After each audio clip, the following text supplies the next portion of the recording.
नमस्कार, जय हिंद मेरे दोस्तों। तो देखिए, कतर में हमारे 8 नेवी के जो एक्स ऑफिसर्स थे, जिनको जासूसी के एक केस में मौत की सजा सुनाई गई थी, उनको कतर ने अब माफ कर दिया है और उनमें से 7 जो हैं कल 12 फरवरी को घर भी वापस लौट आए हैं और एक जो वहां पर बचे हैं उनको भी जल्द ही घर वापस लाया जाएगा।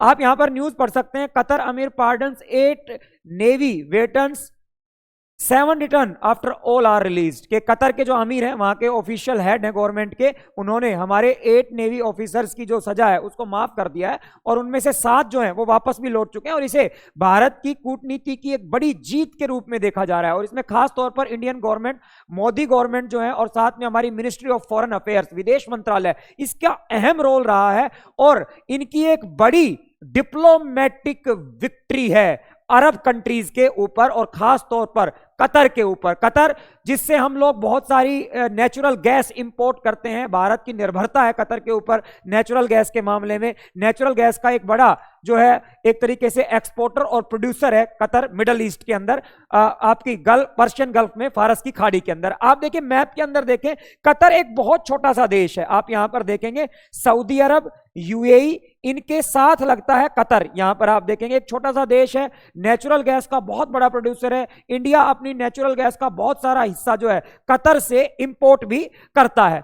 यहां पर 8 नेवी जो वेटरन्स थे, एक्स ऑफिसर थे, जो भारत के यहां पर एक कंपनी के अंदर काम करते थे, अल दायरा नाम की कंपनी। इनके नाम देखिए, कैप्टन नवतेज सिंह गिल, कैप्टन बीरेंद्र कुमार वर्मा, 2 इसमें से कैप्टन रैंक के थे नेवी के अंदर, ठीक है, सॉरी 3, कैप्टन सौरभ वशिष्ठ, इसके अलावा commander Amit Nagpal, commander Purendu Tiwari, commander Sugankar Wakala, commander Sanjeev Gupta और एक इनमें सेलर थे रंगेश जी, ठीक है। इनमें से 6 की तस्वीरें हमारे पास उपलब्ध है। टोटल ये 8 थे जो कि कतर की एक कंपनी के अंदर काम करते थे। कंपनी का नाम मैंने बताया, दोहा के अंदर कतर की राजधानी अल दायरा ग्लोबल टेक्नोलॉजी एक कंपनी थी, इसके अंदर ये काम करते थे। और खास तौर पर ये कंपनी क्या करती थी, ये कंपनी सबमरीन वगैरह जो है इनको डेवलप करने का काम करती थी, इनकी ट्रेनिंग देने का काम करती थी कतर नेवी को, ठीक है। और यहां पर एक सबमरीन डेवलप की जा रही थी बेसिकली इटली की मदद से, इटालियन U-212 स्टील सबमरीन, एक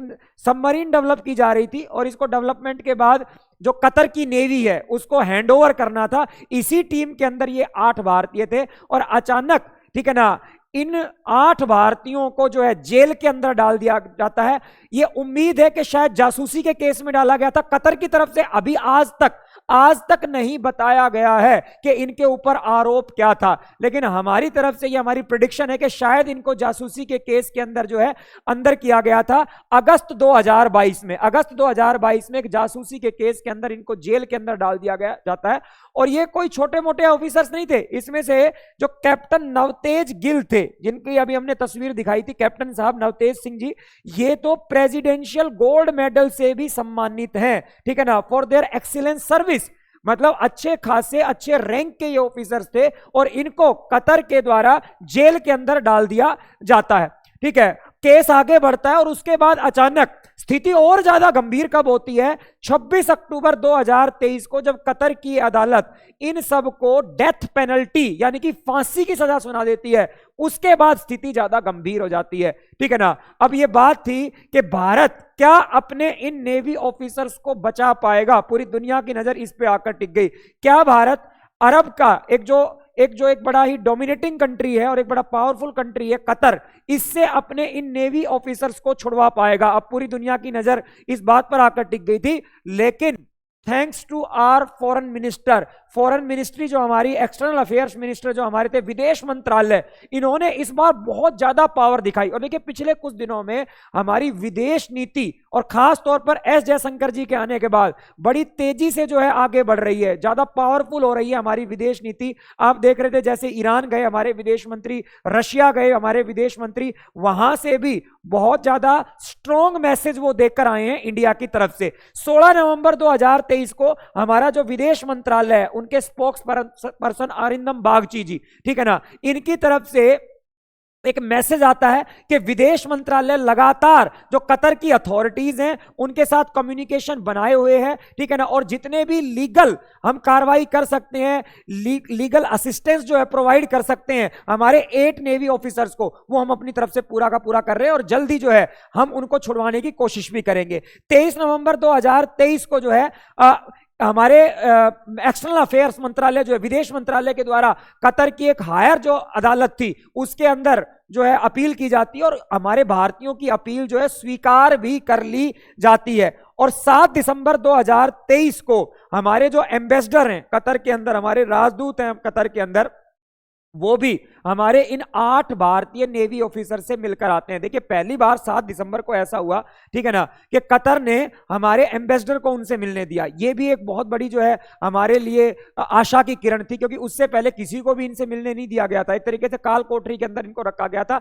लेकिन पहली बार जो हमारे एम्बेसडर हैं कतर के अंदर, इनको इन 8 भारतीयों से मिलने दिया गया। हमको राहत की सांस मिली, उम्मीद की एक किरण जागी कि शायद हमको कुछ ना कुछ कामयाबी जरूर मिलेगी हमारे पूर्व नौसैनिकों के मामले में। और उसके बाद जल्दी 27 दिसंबर लास्ट ईयर जो है क्या हुआ, पहले तो इनकी मौत की सजा को माफ कर दिया गया कतर की इस अदालत के द्वारा। पहले कतर की लोअर अदालत में केस डालता है, फिर हायर जो है आपकी जो अदालत है उसके अंदर ये केस जाता है और उसके द्वारा 27 दिसंबर को इनकी मौत की सजा को एटलीस्ट माफ कर दिया जाता है। लेकिन मौत की सजा की जगह इनको 3 साल से लेकर 25 साल तक का इंप्रिजनमेंट यानी कि जेल की सजा सुनाई जाती है। मतलब कुछ लोगों को 25 साल की, कुछ लोगों को 10 साल की और एक व्यक्ति को 3 साल की। आप यहां देख सकते हैं commander Tiwari who held a senior leadership position at Dahara Global was handed the harshest punishment of 25 years. इनमें से जो आपके, इनमें से देखिए यहां पर मैंने आप लोगों को बताया था कि कमांडर पुर्नेंदु तिवारी जी, ठीक है ना, ये इनके अंदर सबसे ज्यादा सजा इन्हीं को मिलती है, जो कमांडर पुर्नेंदु तिवारी जी थे, और यही अभी तक नहीं लौटे हैं। मैंने आपको बताया था कि आपके 8 में से 7 लोग वापस आ चुके हैं, लेकिन जो अभी एक नहीं लौटे हैं वो पुर्नेंदु तिवारी जी हैं, जिनको 25 साल की सजा हुई थी। जल्द वो भी हो सकता है कि हमारे भारत वापस आ जाएं, तो इनको 25 साल की सजा मिली। इसके अलावा 4 जो लोग हैं, ठीक है ना, उनको 15 साल की सजा, 2 लोगों को 10 साल की सजा, और केवल जो इसमें एक सेलर थे रागेश जी, इनको जो है 3 साल की सजा जो है दी गई थी। मतलब डेथ पेनल्टी से एक तरीके से इंप्रिजनमेंट, और जिसमें से पुर्नेंदु तिवारी जी को लाइफ इंप्रिजनमेंट की सजा सुनाई गई 27 दिसंबर को। मतलब एक राहत ये बात आ गई कि अब इनको फांसी नहीं होने वाली है। लेकिन फिर अचानक से 4 जनवरी को एक न्यूज आती है कि government of India, ministry of home affairs के पास एक कॉन्फिडेंशियल मैसेज आया है कतर अथॉरिटीज का। ये जो मैसेज था ये जो है सार्वजनिक नहीं किया गया था, पब्लिक नहीं किया गया था, लेकिन एक्सटर्नल अफेयर्स मिनिस्ट्री ने कहा था 4 जनवरी को कि हमारे पास एक सीक्रेट मैसेज आया है, कतर की अथॉरिटीज की तरफ से एक सीक्रेट डॉक्यूमेंट आया है। और 12 फरवरी को एट लास्ट हमें पता लग गया, ठीक है ना, जय हिंद, हमें पता लग गया कि वो डॉक्यूमेंट क्या था। अचानक खबर आती है कि ये जितने भी नेवी वेटरन्स थे, एक्स नेवी वेटरन्स थे इंडिया को, इनको रिलीज कर दिया जाता है। ये है भारत की आज के दिन में डिप्लोमेटिक पावर, ठीक है ना। भारत आज के दिन में जो है ना पूरी दुनिया के अंदर जो है एक तरीके से हमारी जो है जय जयकार होती जा रही है। हम जबरदस्त जो है तरीके से पूरी दुनिया के अंदर छा रहे हैं, और जल्दी जैसा कि मोदी जी कह रहे हैं 2029 तक हम दुनिया की तीसरी सबसे बड़ी अर्थव्यवस्था भी बन जाएंगे, और हमारी डिप्लोमेटिक पावर भी जो है जबरदस्त तेजी से पूरी दुनिया के अंदर जो है अपनी एक तरीके से पावर जो है दिखा रही है। 12 फरवरी को ये सभी लोग रिलीज कर दिए जाते हैं, जिसमें से 7 भारत आ चुके हैं, केवल एक पुर्नेंदु तिवारी जो है वहां पर बचे, और जल्द उनको भी सजा उनकी भी माफ हो चुकी है, उनको जल्द ही भारत लाया जाएगा। और इसके अंदर अगर हम बात करें, देखिए हमारे प्रधानमंत्री नरेंद्र मोदी जो है इनका काफी योगदान रहा। आपने देखा होगा कि यूएई के अंदर जो आप लोगों का COP28 हुआ था, ठीक है ना, उसके अंदर ये कतर के अमीर से मिले थे,